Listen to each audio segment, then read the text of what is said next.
Vor dem Spiel ja, kam dann Klopp und Zorg und haben mich halt gefragt, was für Schuhe ich anziehe.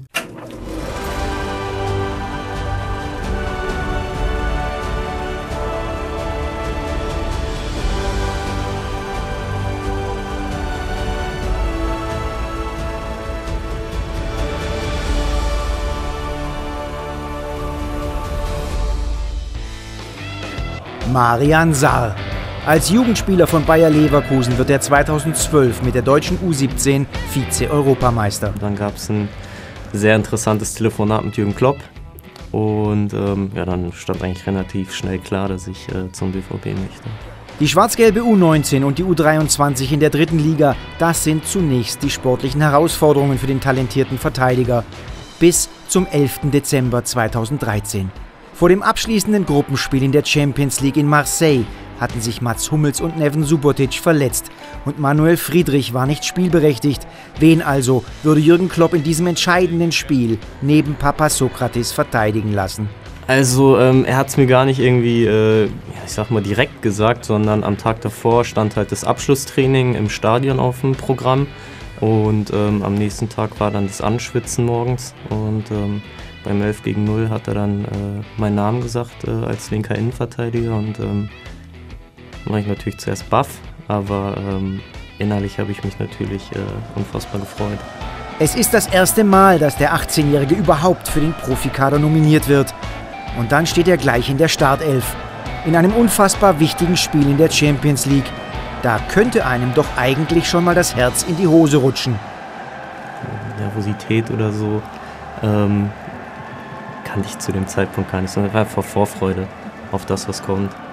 Als dann die Hymne kam, ist halt das, wovon man dann als kleiner Junge immer geträumt hat. Ich bin da relativ entspannt mit umgegangen, hatte eher das Gefühl, dass ja, die Verantwortlichen nervöser waren als ich.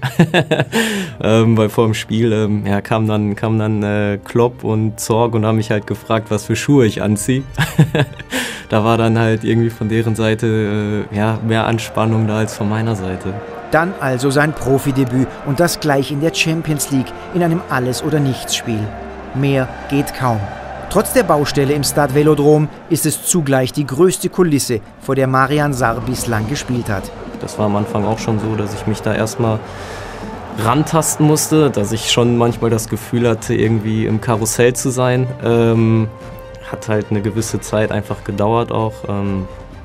Und ja, so im Spiel war es dann so, erste Ball, war glaube ich direkt ein Flugball, ein Diagonalball, der gefühlt irgendwo durchs Mittelfeld geflogen ist, wo man dann dachte, ach du Scheiße. Aber ja, danach war es einfach Freude pur. Als Innenverteidiger bekommt er es mit einem französischen Nationalspieler zu tun, der zu den besten Stürmern des Landes zählt. Gignac, da kann ich mich auch noch dran erinnern. Also es war ja ein absoluter Brecher. Aber ja, hat Spaß gemacht. Der BVB geht durch Robert Lewandowski früh in Führung. Doch die Erleichterung hält nicht lange an. Marseille gelingt nur 10 Minuten später der Ausgleich, bei dem die Unparteiischen nicht auf der Höhe sind. Und den Videobeweis gibt es noch nicht. Danach auf den Bildern hat man natürlich gesehen, dass es klares Abseits war, aber in dem Moment hat man es einfach nicht wahrgenommen. Dimitri Payet sieht nach einer guten halben Stunde nach einer Schwalbe gelb-rot. Eine knappe Stunde Zeit also für die Borussia, um in Überzahl den Sieg einzufahren. Ja, dann war es einfach ab in der zweiten Halbzeit ein Spiel auf ein Tor, wo es dann einfach darum ging, das Ding irgendwie über die Linie zu drücken. In Mitte der zweiten Halbzeit war dann schon das Gefühl, will der Ball nicht rein oder was machen wir verkehrt, aber ja, umso weniger Zeit halt auf der Uhr war, umso hektischer wurde es dann eigentlich auch. Plötzlich eine schlechte Nachricht von der Seitenlinie. Neapel führt.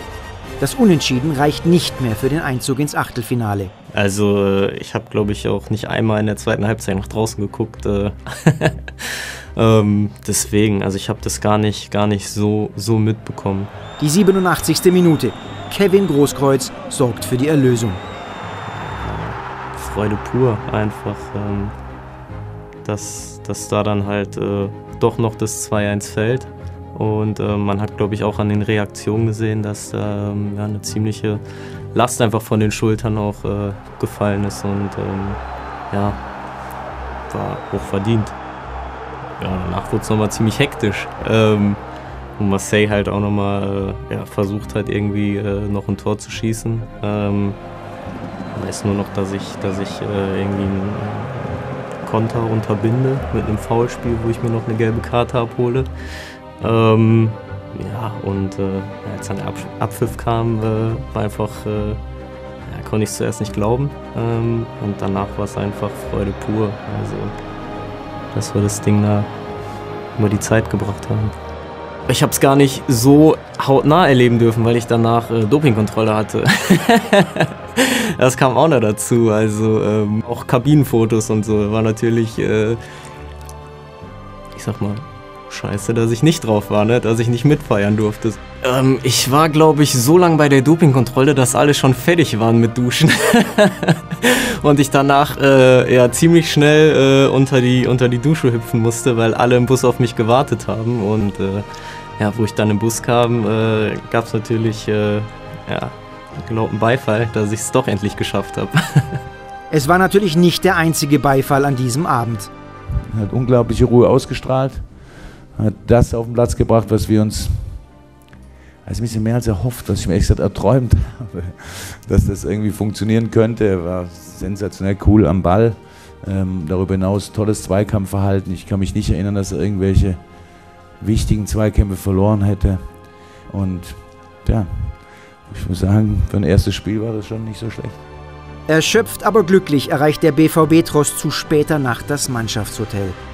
Klopft es irgendwann in der Nacht bei mir am Zimmer und dann steht Kevin vor mir und fragt, ob wir noch unten irgendwie anstoßen sollen. Aber ich war dann irgendwann so müde, dass ich dann einfach nur noch schlafen wollte.